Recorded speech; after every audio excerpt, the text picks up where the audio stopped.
안녕하세요. 이번 경진대에 참여하게 된 전기컴퓨터공학부 18학번 정주영이라고 합니다. 그럼 발표 시작하겠습니다. 먼저 제 프로젝트 주제는 교류회로의 분석 이후의 계산과정 도우미 프로그램입니다. 주제를 선정한 이유는 제 과제를 하면서 시작되었는데요. 교류는 직류와 동일한 회로 분석법을 사용하게 됩니다. 하지만 교류 특성상 복소수 개념이 도입돼서 계산을 해야 하고, 이 복소수는 폴라와 렉탱귤러 형식으로 구성되어 계산하는 도중에 폴라를 렉탱귤러로, 렉탱귤러를 폴라로 계속 바꿔줘야 한다는 귀찮은 과정이 상당히 있습니다. 바꾸는 게 어렵진 않지만 굉장히 귀찮기 때문에 이걸 푸는데 도움이 되는 프로그램을 만들어 보자고 결정했습니다. 문제 정의입니다. 직류와 교류는 저희가 흔히 보다시피 시간이 지남에 따라 일정하면 직류고, 약간 자꾸 사인파를 그리면서 변화하면은 교류라고 보통 합니다. 교류 같은 경우에는 사인과 코사인을 통해서 그래프를 함수로 나타낼 수 있고, 이 사인과 코사인은 복소수라는 개념을 도입해서 표현할 수 있게 됩니다. 그럼 복소수에 대해 조금 더 알아보겠습니다. 여기 보시다시피 R과 파이, X랑 Y가 복소수를 구성하는 요소입니다. 왼쪽 같은 경우가 렉탱귤러, 오른쪽이 폴라 형식인데요. 렉탱귤러의 경우에는 x, y처럼 x를 실수 부분, y를 호수 부분이라고 보고 위치를 표시하는 형식으로 나타냅니다. 그리고 폴라 같은 경우는 길이와 각도로 표시해요. 약간 회전의 개념이 들어간 경우입니다. 렉탱귤러를 폴라로 바꾸기 위해서는 이와 같은 계산 과정이 필요한데요. 보시다시피 별로 어렵진 않습니다. 폴라를 렉탱귤러로 바꾸는 형식도 동일합니다.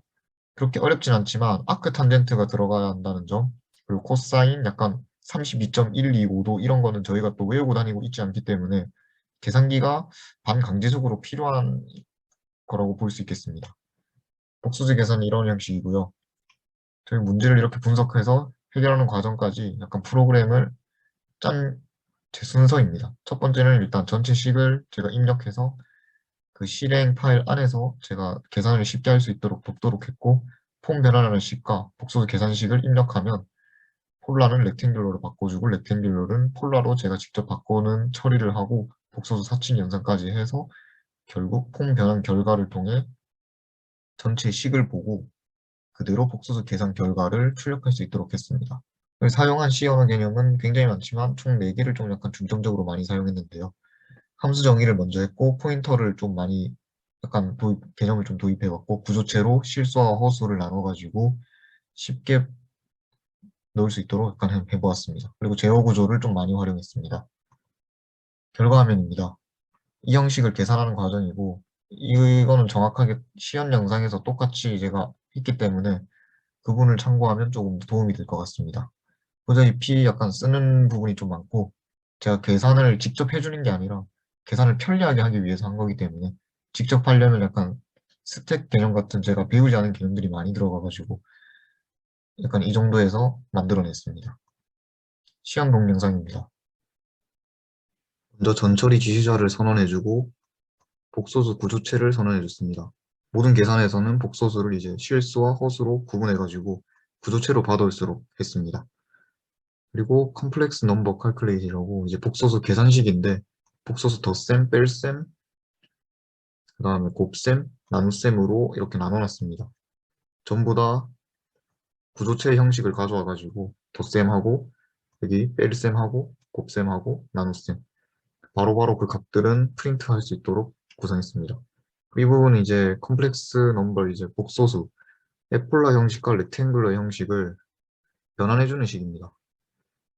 제가 PPT에서 설명했겠지만 폴라 렉탱글러를 바꾸는 형식은 여기 이 부분과 같습니다. 코사인 곱하고 여기는 이제 아크 탄젠트 이용하고, 근데 여기서 중요한 건 이제 코사인 안에 C 언어는 호도법을 이용해 버려가지고 저희가 직접 이렇게 값을 넣어서 저희가 보기 편한 식으로 바꿔줬어야 했습니다. 여기도 마찬가지고요. 아크 탄젠트. 그 다음은 이제 제가 쓰는 연산자, 입력된 연산자에 따라서 어떤 계산을 할 것인지 결정하는 스위치문을 하나 작성했습니다. 여기는 이제 포인터로 가져와가지고 바로바로 이렇게 가져올 수 있게 해놨고, 이제 진짜 메인 함수인데요. 여기에는 이제 제가 사용했던 모든 변수들, 그 다음에 저희가 입력해서 쓸 복소수, 구조체 선언했고 do이를 이용해 가지고 뭔가를 이제 식의 구조를 맨 처음 받아오게 합니다. 이건 나중에 전체적 과정 같은 거는 직접 시행하면서 한번 해보겠습니다. 그리고 이거는 전체 과정에서 이 각각 A, B, C라는 이 항목에 대해서 구체적인 식을 작성하기 위해서 여기 이런 것들, 오퍼랜드라고 하나요? 이런 것들 이제 제거해주고 A, B, C만 뽑아놓을 수 있도록 while문을 구성했고 그 다음 구체적 식을 작성할 수 있도록 만들었습니다. 그리고 여기 num2, 뭐 num3 이렇게 했는데 이건 나중에 마지막에 모든 계산이 완료됐을 때 마지막으로 정리할 수 있도록 만들었습니다. 나중에 예시를 보시면 이해하기 편할 것 같습니다. 그리고 이제 본격적으로 계산이 시작되는데요. 렉탱귤러와 폴라 형식을 변환하는 함수입니다. 함수는 아니고 그런 부분입니다. 렉탱귤러를 폴라로 바꿀 땐 1, 폴라를 렉탱귤러로 바꿀 때 2, 그리고 끝내고 싶을 땐 1을 누르면 됩니다. 그대로 스위치문을 이용해서 계속 입력받을 수 있도록 했고요. 1을 누르지 않는 한. 그 다음 이제 전체적인 계산을 한번 해보라고 합니다. 제가 직접 다 계산하는 거는 약간 더 스택 개념이라던가 좀 더 제가 배운 거에 비해 좀 더 복잡해가지고 제가 이 정도로 만들어 봤습니다. 최초 입력식 여기서 이제 아까 num3랑 여기가 저장했던 것들을 여기서 불러오는 겁니다. 내가 위에 뭘 썼는지 여기선 이제 폴라를 렉탱귤러로 다 바꿨으니까 이제 초반에 했던 식을 보고 정확하게 계산을 진행하는 거죠. 그래서 여기선 이제 calculate를 이용해 가지고 계속 내가 원하는 복소수 계산을 할 수 있게 됩니다.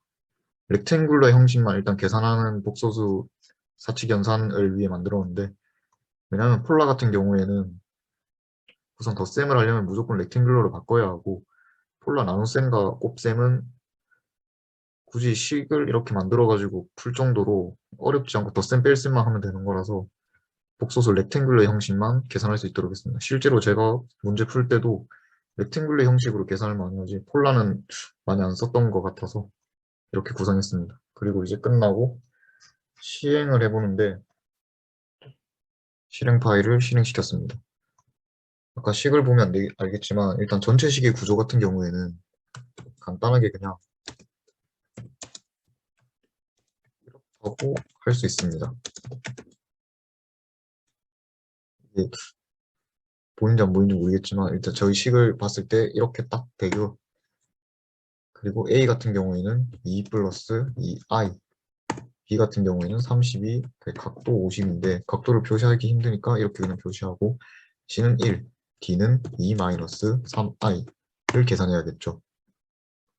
자, 그럼 이제 렉탱글러와 폴라 형식을 변환하게 되는데 저희 같은 경우는 이제 B 전부 다 렉탱글러를 바꿔서 계산할 것이기 때문에 2를 눌러서 이런 형식에 맞춰서 A, B 순으로 작성해 줍니다. 현재 32, 50이기 때문에 그대로 작성하면 이렇게 렉탱글러 형식으로 바꿔주게 됩니다. 그럼 이제 끝났으니까 1을 눌러서 종료해주면 이제 정확한 계산이 시작되게 되는데 저희가 최초 입력식과 구체적인 형식을 여기 한 번 더 보여주게 되어 있습니다. 왜냐하면 위에 이렇게 돼 있으면 자꾸 이렇게 왔다 갔다 해야 되기 때문에 좀 약간 귀찮다고 생각해서 여기에는 저희가 필요했던 식들을 보이게 해놓고 우리가 구하고자 했던 식, 형식과 구체적인 값들을 보여줍니다. 한층 더 편하게 계산할 수 있게 됩니다. 그럼 맨 처음에 A 나누기 B지 않습니까? 그러면 이 두 개를 해야 되는데 이거를 이 형식에 맞춰서 순서대로 입력해 달라 했으니까 2, 32, 52를 이 녀석과 바꿔서 19.7과 25.22로 그대로 입력해 주면 되겠습니다. 19.7, 25.22 그리고 나누기 그러면 이렇게 계산을 해주고요. 두 번째 같은 경우에는 그대로 똑같은 형식으로 C는 실수가 1, 허수가 0, D는 실수가 2, 허수가 마이너스 3 그리고 둘은 나눠야 되고 그럼 또 이 식이 나오죠. 그럼 이 두 개를 지금 곱하면 답이 되겠죠. 그럼 0.09 마이너스 0.01, 0.15, 0.23 곱하면 이렇게 답이 나오게 됩니다. 그러면 이제 끝났으니까 종료를 하는 명령어를 입력해주면 끝나게 됩니다. 경진대회 참여 소감은 일단 제가 솔직히 수업을 들으면서 이걸 제 실생활에 사용할 수 있을까라는 의문이 좀 많이 들었습니다. C 언어 같은 경우는 특히 파이썬과 달리 약간 내용이 약간 넓지 않기 때문에 아직 그래서 의문이 들었었는데 제가 전공 과제를 하면서 이런 약간 대신 할 수 있을 것 같은데라는 생각이 들었고 직접 이제 프로그래밍 하면서 내가 배운 걸 좀 뭘 사용해야 되고 내가 최대한 도움을 받을 수 있도록 하기 위해서 어떤 구성으로 프로그램해야 되고 실제로 코드를 어떻게 짜야 하는지 계속 수정하면서 하다 보니까 좀 결과물을 만들었고 과제에서도 직접 사용해 본 결과 충분히 배운 걸 적용할 수 있구나라는 생각을 들었습니다. 앞으로도 이와 비슷한 약간 문제가 발생하게 된다면 충분히 프로그래머 할 수 있을 것 같다는 자신감도 생기게 된 것 같습니다. 감사합니다.